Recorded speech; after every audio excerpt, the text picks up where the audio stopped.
والصلاة والسلام على من لا نبي بعد اما بعد اعوذ باللہ من الشیطان الرجیم بسم اللہ الرحمن الرحیم قال اللہ تبارک و تعالی تبت یدا ابی لہب وتب ما اغنى عنہ مالہ وما کسب سیصلی نارا ذات لہب وامرأته حمالة الحطب فی جیدها حبل من مسد صدق اللہ العظیم۔ میرے محترم بھائیوں، قابل صد احترام بزرگوں،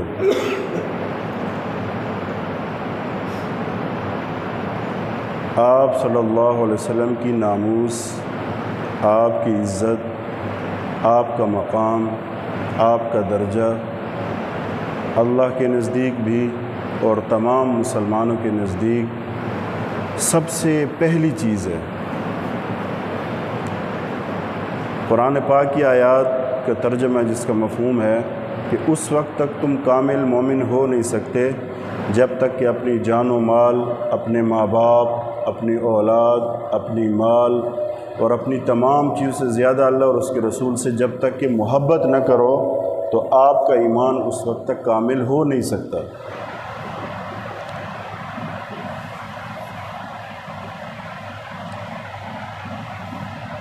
تو ایک مسلمان کے لیے اپنے نبی کی محبت سب سے پہلی چیز ہونی چاہیے، کیونکہ اللہ رب العزت نے جو مقام ہمارے نبی کو عطا فرمایا ہے اس جیسا مقام کسی نبی کو نہیں ملا۔ متفقن علیہ مسئلہ ہے یہ۔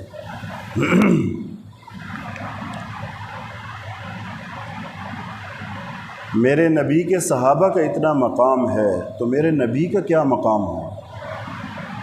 جس نبی نے پوری امت، پوری انسانیت کے لیے بھلائی کا سوچا، کامیابی کا سوچا، باعزت زندگی کا سوچا، لیکن بدبخت ہر دور میں ہوتے ہیں۔ نبی کریم صلی اللہ علیہ وسلم کے دور میں بھی گستاخی کرنے والے بدبخت موجود تھے، اور احادیث سے یہ بات ثابت ہے نبی کے عمل سے کہ اللہ کے نبی نے سخت ناراضی کا اظہار کیا، بلکہ ان میں سے بعضوں کو تو قتل کا بھی حکم دیا کہ جہاں ملے مار دو۔ یہ آگے ابھی بات آئے گی۔ تو پوری دنیا میں جتنے بھی مسلمان ہیں سب سے زیادہ محبت، سب سے زیادہ عقیدت، سب سے زیادہ قربانی کا جذبہ صرف اور صرف نبی کریم صلی اللہ علیہ وسلم کے لیے ہونا چاہیے، کیونکہ کوئی بھی بدبخت اٹھ کر، کوئی بھی کمینہ، کوئی بھی بدذات اٹھ کر وہ میرے نبی کے شان میں گستاخیاں کرے اور مسلمان اس پر خاموش ہو، گونگے شیطان بنے رہے، یہ کیسے مناسب ہے؟ چنانچہ یہ جو صورت ہے نا، تبت یدا ابی لہب وتب، اس صورت کا جو شان نزول ہے، یہ صورت کس وجہ سے نازل ہوئی، کس کے جواب میں نازل ہوئی؟ آپ صلی اللہ علیہ وسلم نے وَأَنذِرْ عَشِيرَتَكَ الْأَقْرَبِينَ، اللہ نے فرمایا اپنے قریبی ترین رشتہ داروں کو بلاؤ اور ان کو نصیحت کرو، حق بتلاؤ، روکو ان بتوں سے، اس شرک سے جس میں پڑے ہوئے ہیں۔ تو اس وقت جب کوئی بڑی اہم بات ہوتی، کوئی خطرہ ہوتا نا، تو آواز دی جاتی، یا صباحا یا صباحا۔ تو حضور نے آواز دی، بنو عبد مناف اور بنی عبد المطلب جو حضور کے قریب رشتہ دار تھے جمع ہو گئے۔ تو آپ صلی اللہ علیہ وسلم نے فرمایا، اے میری قوم، اگر میں آپ سے یہ بات کہوں کہ صبح یا شام میں کوئی دشمن آپ پہ حملہ آور ہونے والا ہے تو آپ کیا کہو گے؟ انہوں نے کہا بالکل ہم اس پہ یقین کریں گے، آپ سچے ہیں۔ تو حضور نے فرمایا، ان کو ڈرایا کہ دیکھو شرک سے روکا کہ اللہ تعالیٰ سخت ترین عذاب دیں گے۔ شرک کے بارے میں وہ جو اس وقت آیات تھی وہ پڑھی، ان کو ڈرایا کہ اللہ سے ڈرو، اللہ کے عذاب سے ڈرو۔ جب یہ بات کی تو یہ بدبخت ابو لہب، جس کا اصل نام عبد العزیٰ تھا، یہ کھڑا تھا، حضور کا قریبی رشتہ دار۔ تو اس نے کہا تباً لکا الہذا جمعتنا، آپ کے لیے تباہی ہو، آپ نے ہمیں اس لیے جمع کیا۔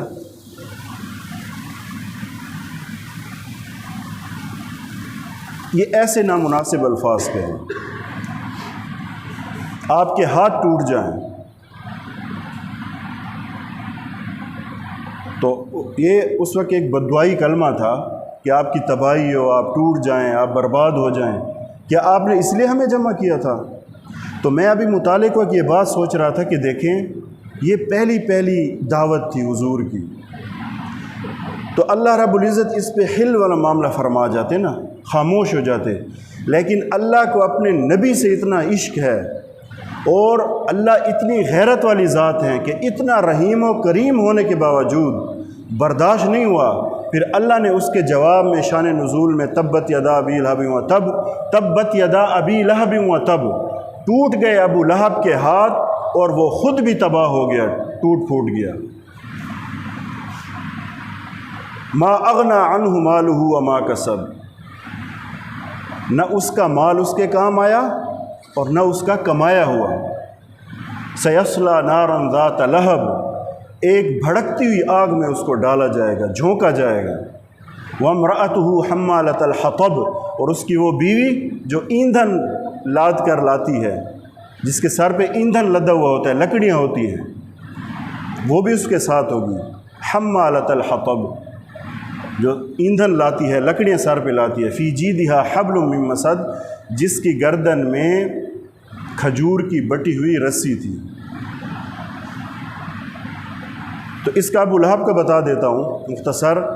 ابو لہب، اس کو لہب اس لیے کہتے ہیں، نام تو اس کا عبد العزیٰ تھا، لہب اس لیے کہتے ہیں کہ اس کے دونوں رخسار اتنے چمکتے تھے آگ کی طرح، اور چہرہ اس کا بڑا روشن اور خوبصورت تھا، تو اس کا لقب پڑ گیا ابو لہب، شعلے کا باپ۔ لیکن میں یہ بات سمجھانا چاہتا ہوں، یہ نکتہ سمجھانا چاہتا ہوں تمام مسلمانوں کو، کہ جب اس نے یہ بات کہی اور میں سوچ میں پڑ گیا کہ پہلی دفعہ دعوت حضور دے رہے ہیں، تو اللہ حلم والا معاملہ کیوں نہیں اللہ نے کیا؟ لیکن اللہ کی غیرت اتنی جوش میں آئی کہ اللہ نے فرمایا تیرے ہاتھ ٹوٹ جائیں، اور تو بھی ٹوٹ گیا، تیرے ہاتھ بھی ٹوٹ گئے، تیرا مال کام نہ آیا، نہ تو نے جو کمایا، جو کچھ تو نے کمایا، اور نہ تیرا مال، اور تو بھی بھڑکتی ہوئی آگ میں ہوگا، تیری بیوی بھی، وہ بیوی جو سر پہ لکڑیاں لاد کر لاتی ہے، جس کی گردن میں کھجور کی بٹی ہوئی رسی ہوتی ہے۔ تھوڑی سی میں اس کی تفسیر بتاتا ہوں۔ اب جب یہ بددعائیہ، جب یہ صورت آئی تو ایک ایک سردار کے پاس جاتا، دیکھو مسلمان یہ کہتے ہیں، دیکھو مسلمان یہ کہتے ہیں، مسلمان بیر، کیونکہ یہ تو سردار تھا، بڑے باعزت لوگ تھے، یہ مالدار بھی تھا، ان کی بات سنی جاتی اور مشورے میں ان سے رائے لی جاتی، سرداروں کے مشورے میں۔ تو ایک ہی کے پاس بھاگتا پھرتا، دیکھو مسلمانوں کی طرف سے یہ آیا، دیکھو مسلمان یہ کہہ رہے ہیں۔ تو بہرحال اب یہ تو ایسا تھا، بڑا باعزت، بڑا مالدار، بڑا خوبصورت۔ آگے اس کی بیوی کیا کرتی تھی؟ وہ بدبخت ام جمیل جس کا نام تھا، وہ جنگل سے لکڑیاں لا کر کانٹوں والی تو وہ آپ کے راستے میں بچھا دیتی تھی۔ تو پہلے ابو لہب کا بتاتا ہوں اس کے ساتھ کیا ہوا۔ اب جب یہ اس کو لگا نا، تو ٹھیک بدر کے 7 دن بعد، جنگ بدر میں تو وہاں 70 سردار مارے گئے نا، بڑے بڑے، جن کو بدر کے کنویں میں پھینک دیا گیا۔ ٹھیک 7 دن کے بعد اس کے ایک پھوڑا نکلا، ایک گلٹی نکلی طاعون والی۔ تو اس کے بیٹوں نے کیا کیا، کیونکہ وہ مرض ایسا متعدد ہے جو آگے پھیل جاتا ہے، تو انہوں نے کہا یہ تو پھیل نہ جائے کہیں مکے میں، تو اس کو جا کے دور ویرانے میں پھینک دیا۔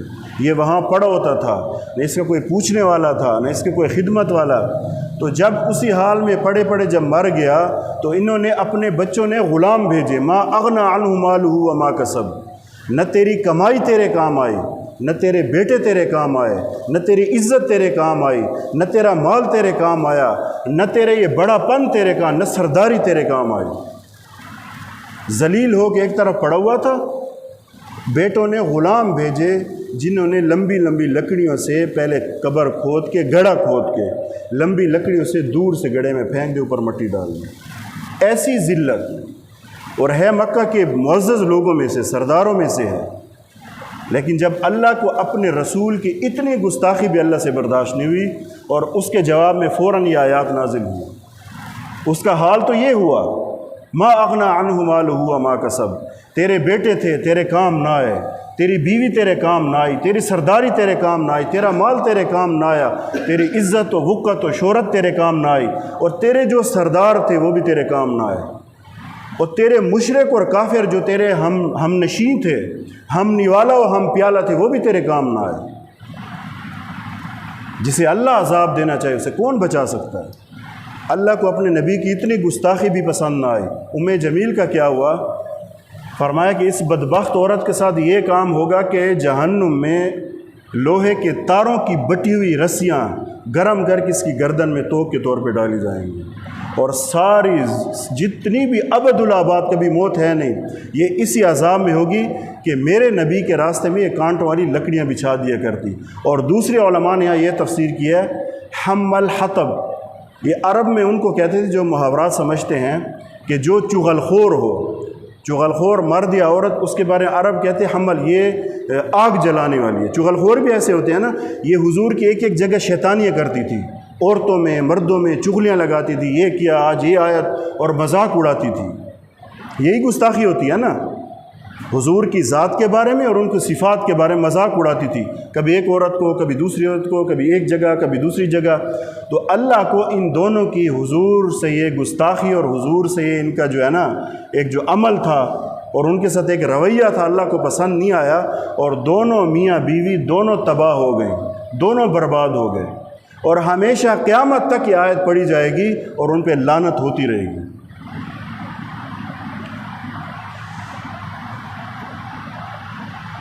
اس کے علاوہ کیا ہوا؟ آپ صلی اللہ علیہ وسلم جیسے کریم اور رحیم جو رو کے اپنی قوم کے بارے میں دعا مانگ رہے ہیں، جب بدر میں، جب احد میں زخمی ہوئے نا، تو قریب ایک پہاڑی پہ جب ان کو لے گئے تو صحابہ نے کہا یا رسول اللہ اب تو ان کے لیے بد دعا کر دیں، کتنی زیادہ تکلیف دی آپ کو، کتنا آپ کو ستایا، آپ کے دانت زخمی ہو گئے، چہرے میں خود کی کڑیاں گھس گئیں، کتنی تکلیف دی۔ تو حضور نے کیا فرمایا؟ اللہم اغفر لقومی فانہم لا یعلمون، اے اللہ میری قوم کو ہدایت دے دے، جانتے نہیں ہیں مجھے۔ اتنی کریم شخصیت، طائف میں جاتے ہیں، جب طائف میں گئے تو طائف میں انہوں نے پتھر مارے، پیچھے تالیاں پیٹیں، شیطان شریر بچے لگا دیے، لیکن ان کے لیے بد دعا نہیں کی، دعا کی یہ نہیں تو ان کی نسلوں میں کوئی مسلمان ہو جائے گا، بنی ثقیف قبیلے کے لیے۔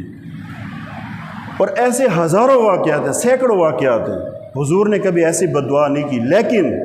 لیکن جو گستاخ تھا میرے نبی کا، حضور نے ان کے لیے کیا حکم دیا؟ جب مکہ فتح ہوا تو 6 یا 7 بندے ایسے تھے، حضور نے کہا میں نے تمام کو معاف کر، لا تثریب علیکم اليوم فانتم الطلقاء، آج سب کے سب آزاد ہو، تم معاف ہو۔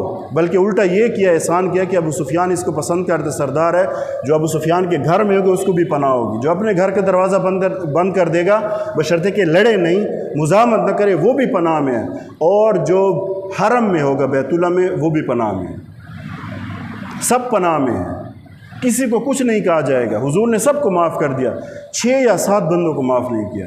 یہ وہ لوگ تھے جو حضور کے پیچھے اشعار پڑھتے، ان کو گالیاں دیتے، ان کی گستاخیاں کرتے۔ اس میں ابن خطل بھی تھا اور باقی 6-7 اس کے ساتھ تھے۔ تو حضور نے کہا یہ اگر خانہ کعبے کے پردے بھی پکڑ لیں نا، تب بھی جا کے وہیں کی گردن اڑا دیں، کسی کو نہ چھوڑنا۔ یہ رحمت للعالمین ہے۔ ایسی ان کو تکلیف دی، گستاخی کی، حضور نے بھی برداشت، اور یہ حکم دیا ابن خطل سمیت جتنے 6-7 باقی ہیں اگر خانہ کعبہ میں پناہ لے لیں اور پردے کو پکڑ لیں پھر بھی ان کو نہ چھوڑنا، ان کو وہیں ان کی بوٹیاں اڑا دیں۔ تو وہ بھاگتے پھر رہے تھے، چھپتے پھر رہے تھے، سفارشیں کروا رہے تھے۔ کعب بن اشرف یہودی جب مدینے میں حضور تھے تو یہ یہودی بھی حضور کے ہجو کرتا تھا، اشعار کہتا تھا، بڑی سخت تکلیف دیتا تھا، اور لوگ اس سے گمراہ ہوتے تھے، کیونکہ ایک تو وہ دشمن تھے نا جو حضور کے ساتھ لڑائی کرتے تھے، یہ اتنے خطرناک نہیں تھے، بلکہ جو لوگوں کو اشعار پڑھ کے گمراہ کرتے تھے حضور کے متعلق، یہ زیادہ۔ تو حضور نے کہا اس نے بڑی تکلیف دی ہمیں، صحابہ تیار ہو گئے، ایک بڑے طریقے کے ساتھ جا کے اس کو وہیں مار دیا۔ یہ واقعہ بھی ہے حدیثوں میں۔ تو میرے بھائیوں، جب ہمارے نبی کی ایسی گستاخیاں کی جائیں گی، اور جب 2 ٹکے کی کمینی عورت حضور کے بارے میں ایسے الفاظ، وہ الفاظ بھی بندہ نہیں دہرا سکتا، تو مسلمانوں کی اس وقت کیا چاہیے؟ ہمارے حکمرانوں کو دیکھو، عرب تو پھر بھی اتنے بائیکاٹ تو مصنوعات کا کر دیا نا ان کی، جو ہمارے تو ابھی ایک بھی بیان نہیں کیا، جیسے ان کا کوئی رشتہ ہی نہیں ہے۔ کسی کی ماں کو کوئی گالی دے دے، کسی کے باپ کو کوئی گالی دے دے، وہ برداشت نہیں کرتا، مرنے پہ آ جاتے ہیں۔ قتل ہوئے یا نہیں ہوئے، جو غیرت مند قومیں ہوتی ہیں، تو نے میرے باپ کو گالی دی، تو نے میرے ماں کو گالی دی، تو نے میرے بہن کو گالی دی، اسی پہ قتل ہو جاتے ہیں۔ لیکن مسلمان ہر چیز میں غیرت کھائے گا، اپنی نبی کی شان میں غیرت مر جاتی ہے۔ میں خصوصاً حکمرانوں کی کہہ رہا ہوں، کیا اس دور کے حکمران تھے۔ میں واقعہ پڑھ رہا تھا صلاح الدین ایوبی کا، جب ریجینالڈ، جب اس کے قریب سے قافلے گزرتے نا حج کے، تو وہ لوٹ لیتا تھا، اور ایک دفعہ اس نے قافلے والوں کو کہا کہ تم کہتے ہو محمد محمد، آج آ کے بچائے تمہیں محمد، میں تمہیں لوٹ رہا ہوں، قتل بھی کر رہا ہوں، تمہیں غلام بھی بنا رہا ہوں، بلاؤ اپنے محمد کو۔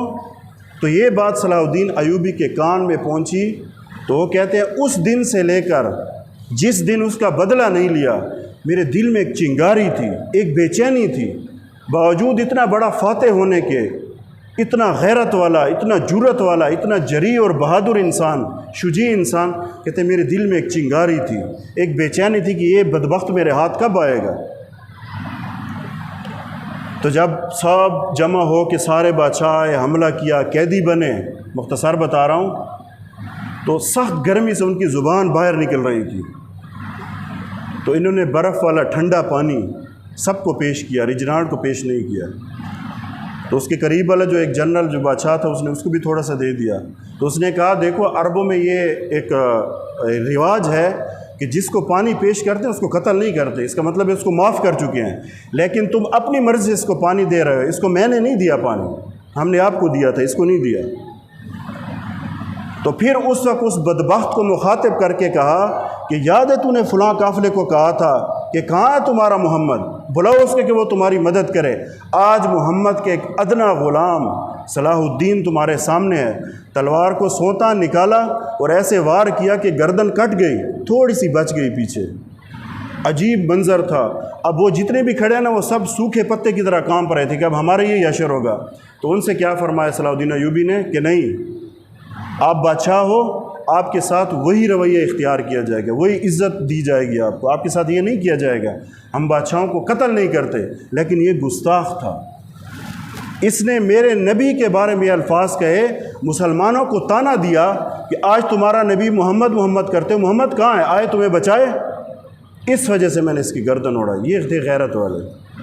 نور الدین زنگی کا واقعہ، وہ 2 یہودی تھے حضور کی تو تکلیف دے رہے تھے، ایک ہوٹل لیا ہوا تھا، وہ لمبا واقعہ، قبر مبارک کو کھود رہے تھے، اس کی سرنگ نکالی ہوئی تھی، تو وہ آئے دور سے حضور بار بار خواب میں، تو وہ فرماتے تھے زندگی کا سب سے بڑا میرے لیے واقعہ، سب سے بڑی سند اور سب سے بڑا فخر ہے کہ میرے نبی نے مجھ جیسے غلام کو یاد کیا۔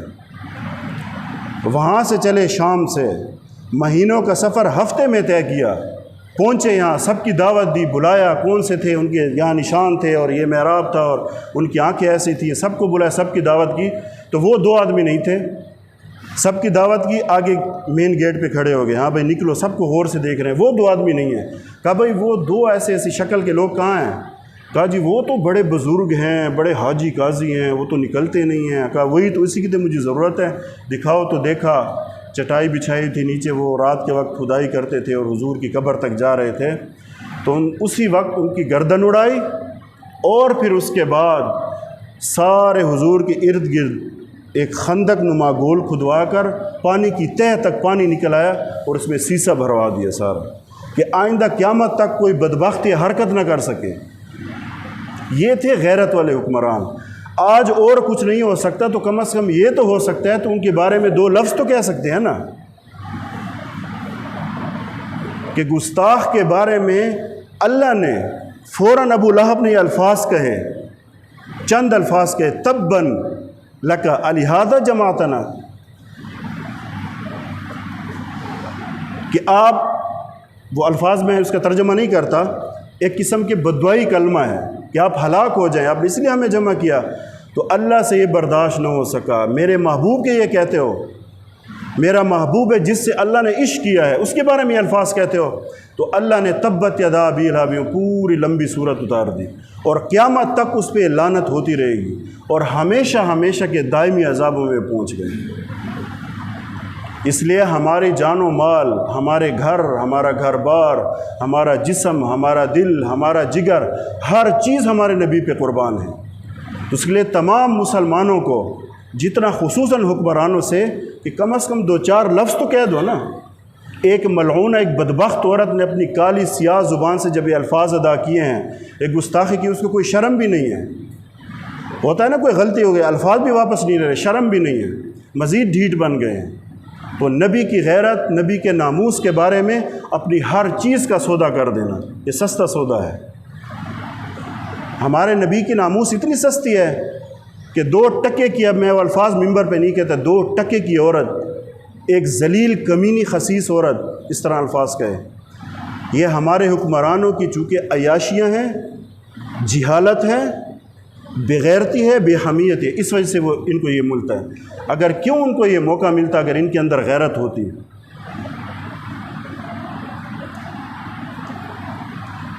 تو ہر مسلمان سے میں پہلے عرض کر چکا ہوں کہ آپ صلی اللہ علیہ وسلم جب مکہ فتح کیا، رحمت للعالمین ہے، لیکن 6-7 کے بارے میں ایک ابن خطل سمیت 6 اور تھے، یہ سب سے زیادہ حضور کے بعض قریبی رشتہ دار تھے۔ کہا کہ یہ خانہ کعبے کا پردہ بھی پکڑ لیں نا، پناہ مانگے، وہیں ان کو قتل کر دیں۔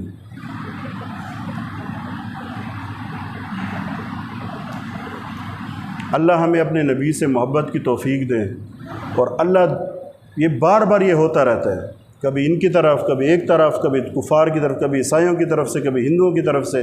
یہ ہماری کمزوری، ہماری اپنی کمزوری ہے، اور ہماری حکومتی کمزوری ہے، ہمارے حکمرانوں کی کمزوری ہے۔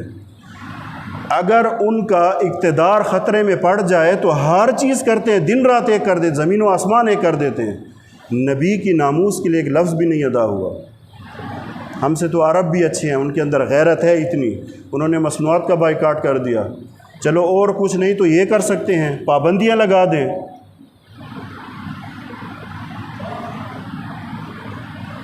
اس طرح اگر نبی کے سامنے ہم پیش ہو گئے تو ہو سکتے وہ اپنے چہرہ ہم سے نہ پھیر لیں، کہ تم سے اتنا بھی نہ ہو سکا کہ جب مجھے گالیاں دی جاتی رہی، حضور کی حضرت عائشہ کی اکٹھی گستاخی ہوئی ہے، اور ایسے الفاظ اس کمینی عورت نے ادا کیے جو ادا نہیں ہو سکتے، سب خاموش ہیں۔ بہر اللہ ہمیں اپنے نبی سے محبت کی توفیق عطا فرمائے، اللہ ہمارے حکمرانوں کو ہوش کے ناخن، اور ان کو اللہ ہدایت نصیب کر دے۔ وآخر دعوانا الحمدللہ رب العالمین۔ اچھا، ایک چھوٹا سا اعلان سن لیں۔